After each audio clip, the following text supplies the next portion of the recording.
வெண்பருத்தி நூலெடுத்து வாய் வெடிச்ச பூவெடுத்து நான் அணிஞ்சிட தொடுத்து வச்ச நடினமான மாலை இது.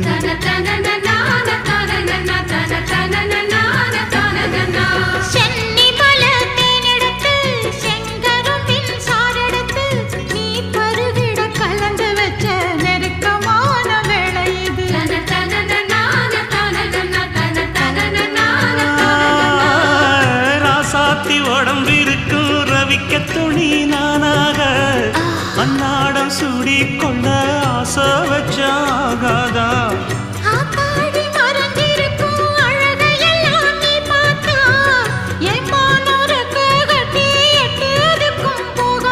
அடிச்சி சக்கரையே எட்டி நீயும் நிக்கிறையே நான் ஏங்கி ஏங்கி பார்க்கிற போறாங்க.